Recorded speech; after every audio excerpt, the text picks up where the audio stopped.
Hello दोस्तों, आज हम लोग देखते हैं कि किसी भी डिटर्मिनेंट के जो एलिमेंट्स होते हैं उनके साइन कैसे हम लोग ज्ञात करते हैं, उनके साइन क्या होते हैं। और फिर हम लोग देखेंगे कि किसी भी डिटर्मिनेंट को कैसे हल किया जाता है, यानी कि किसी भी डिटर्मिनेंट का मान कैसे निकाला जाता है। तो चलिए देखते हैं। पहले हम लोग साइन देख लेते हैं। तो किसी भी डिटर्मिनेंट के एलिमेंट्स के साइन को ज्ञात करने के लिए -1 के पावर i + j होता है।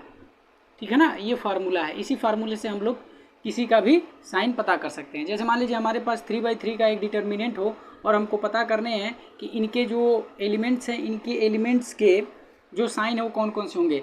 तो देखिए, अगर 3/3 का एक हमारे पास डिटर्मिनेंट है तो इसमें टोटल 9 एलिमेंट्स होंगे और उन 9 एलिमेंट्स के जो साइन होंगे वो कौन कौन से होंगे। तो यहाँ के देखिए, A11 होगा, A12 होगा, A13, ऐसे A21, A22, A23 और A31 और A32 और A33, ऐसे हमारे 9 एलिमेंट्स होंगे। अब इन 9 एलिमेंट्स के जो साइन होंगे वो क्या क्या होंगे। तो देखिए, यहाँ पे जो शुरू में होता है इसको हम लोग रो बोलते हैं और जो बाद में होता है उसको कॉलम बोलते हैं। यानी कि यहाँ पे रो एक है और कॉलम भी एक है, और यहाँ पे जो रो होता है उसको आई से डिनोट करते हैं और यहाँ पे जो कॉलम होता है उसको जे से डिनोट करते हैं। तो फाइनली यहाँ पे आई और जे का मान 1 और 1 है। ठीक है ना। तो अब ला करके इसी में रखेंगे तो यहाँ पे हो जाएगा -1 के घाते 1 + 1, अर्थात हो जाएगा -1 की पावर 2। और जब -1 की पावर इवन होता है तो इसको जब हम लोग हल करते हैं तो क्या आता है, प्लस आता है। और यही मान लीजिए अगर -1 की पावर ऑड हो जाए तो क्या देगा, नेगेटिव साइन देगा। ठीक है ना। तो फाइनली हमने निर्धारित कर लिया कि पहले स्थान पर क्या आएगा, प्लस आएगा। ठीक है। और अगर मान लीजिए आपने एक साइन आपने निर्धारित कर लिया तो बाकी उसके चारों तरफ जितने भी होंगे सब अल्टरनेट करके साइन आते रहेंगे। ठीक है ना। तो आप अगर एक निर्धारित करने के बाद चाहें तो आप पूरा लिख सकते हैं, या फिर आप अगर आप इंडिविजुअली चाहते हैं कि उस एलिमेंट्स के क्या साइन होंगे तब भी आप निकाल सकते हैं इस फार्मूले में रख के। सपोज मान लीजिए आप इसका निकालना चाहते हैं तो क्या करेंगे, -1 पे घाते, यहाँ पे आई का मान 3 है और जे का मान 2 है, तो 3 + 2 रखेंगे तो हो जाएगा -1 के घाते 5। अब 5 क्या है, ऑड है ना, तो जब ऑड है तो ये नेगेटिव साइन देगा। तो यहाँ वाला जो साइन होगा वो कौन सा होगा, नेगेटिव होगा। ठीक है ना। यानी कि आप इंडिविजुअली भी निकाल सकते हैं, या फिर अगर किसी एक का आपने निकाल लिया तो उसके चारों तरफ जो भी होंगे वो सभी कैसे होंगे, अल्टरनेट करके आते रहेंगे। तो देखिए, हमने पहला निर्धारित किया था तो आया था प्लस, अब इसके बाद इधर लिखेंगे तो माइनस, फिर इसके बाद लिखेंगे तो प्लस। अब यहाँ पे प्लस है तो नीचे आएगा माइनस, अब फिर यहाँ पे माइनस हो गया तो नीचे आएगा प्लस। अब यहाँ पे माइनस है तो राइट साइड में हो जाएगा प्लस, अब यहाँ पे प्लस है तो राइट साइड में हो जाएगा माइनस। ठीक है ना। अब देखिए यहाँ पे क्या माइनस है तो इसके नीचे लिखेंगे तो प्लस। तो ऐसे ही हम लोग साइन को निर्धारित करते हैं। आया बात समझ में। अच्छा, एक बात और बता दें, ये जो पहला स्थान है ना, इस पहले स्थान पे हमेशा पॉजिटिव ही आएगा। ठीक है ना। और जब एक पहला, यानी कि जब पहला स्थान पे हमारा पॉजिटिव है तो बाकी को अल्टरनेट करके आप लिखते चले जाते हैं। तो देखिए यहाँ पे प्लस, अब इसके बाद आएगा माइनस, इसके बाद आएगा प्लस, इसके बाद आएगा माइनस। हम 4/4 का एक लिख रहे हैं। फिर इसके नीचे आएगा तो यहाँ प्लस है तो माइनस, और यहाँ पे माइनस है तो प्लस, यहाँ पे प्लस है तो माइनस, और यहाँ पे प्लस है तो माइनस है तो प्लस, ऐसे करके अल्टरनेट करके, चाहे ऊपर नीचे देखिए चाहे बाएं कहीं पर भी देखिए, आपका साइन चेंज होना चाहिए, मतलब अल्टरनेट होना चाहिए। तो देखिए यहाँ पे प्लस है, माइनस है तो नीचे आएगा प्लस। ठीक है। और यहाँ पे प्लस है तो नीचे आएगा माइनस। अच्छा, यहाँ पे देखिए प्लस है तो इधर आएगा माइनस, यानी कि अल्टरनेट करके आता रहेगा आपका। ठीक है ना। वैसे यहाँ पे माइनस है तो इधर प्लस, यहाँ प्लस हो गया तो यहाँ पे माइनस, और फिर यहाँ पे प्लस है तो नीचे आएगा तो माइनस, और यहाँ माइनस है तो नीचे यहाँ पे प्लस, और इधर आपका माइनस, फिर यहाँ पे आपका प्लस। तो देखिए 4/4 का हो गया। तो ऐसे ही हम लोग साइन का निर्धारण करते हैं। ठीक है ना। तो चाहे तो आप पहले को आप निर्धारित कर लीजिए, पहला हमेशा प्लस ही होता है, फिर इसके बाद अल्टरनेट करके लिखते रहिए। और दूसरा क्या है कि अगर आप किसी एलिमेंट्स का चाहते हैं इंडिविजुअली निकालना तो आप -1 की पावर i + j करके निकाल सकते। आई क्या है, पंक्तियों की संख्या है, और जे क्या है, स्तंभों की संख्या है। ठीक है ना। तो आप ऐसे निकाल सकते हैं। अब हम लोग चलते हैं कि किसी भी डिटर्मिनेंट्स के मान को कैसे फाइंड करते हैं।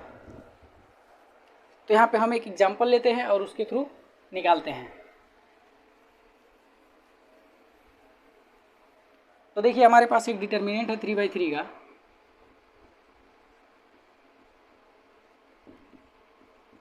अब इसको हल करना है, तो हल करने के लिए क्या करेंगे, सबसे पहले हम देखिए, जब भी आपको डिटर्मिनेंट सॉल्व करना हो तो आप इसको किसी भी पंक्ति के या फिर किसी भी स्तंभ के अनुदिश आप प्रसार कर सकते हैं। चाहे तो आप पहला, चाहे दूसरा, चाहे तीसरा पंक्ति ले लीजिए, चाहे पहला स्तंभ, दूसरा स्तंभ, चाहे तीसरा स्तंभ, कोई भी स्तंभ के अनुदिश आप प्रसार करेंगे तो उसके मान में कोई अंतर नहीं आएगा। ठीक है ना। तो हम लोग बेसिकली क्या करते हैं, पहले ही पंक्ति के अनुदिश प्रसार करते हैं। और जब भी आप प्रसार करेंगे तो जिस भी एलिमेंट्स को आप लिखेंगे उसके पोजीशन का जो साइन होगा ना, उसको आपको लिखना जरूरी है।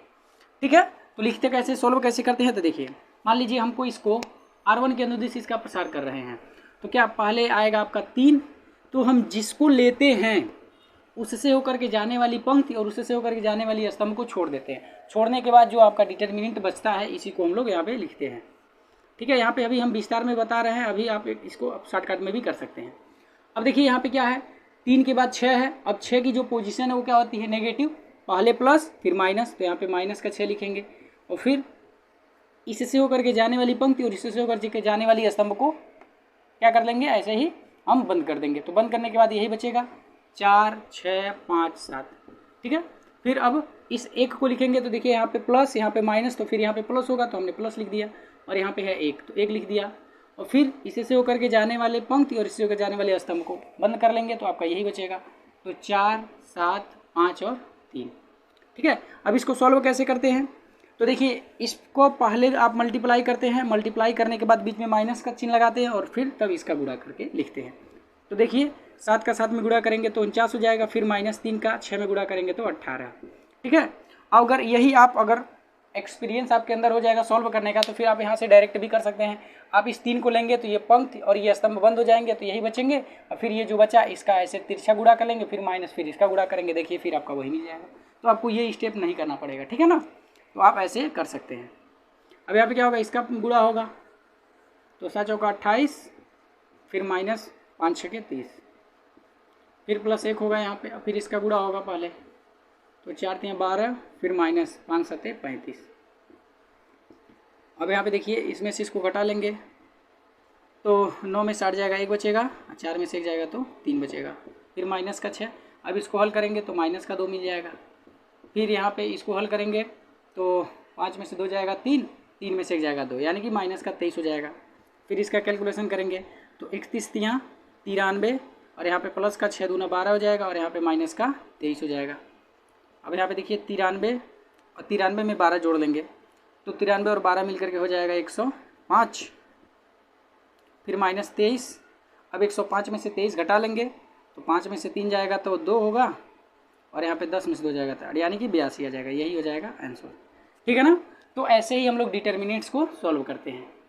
आया बात समझ में।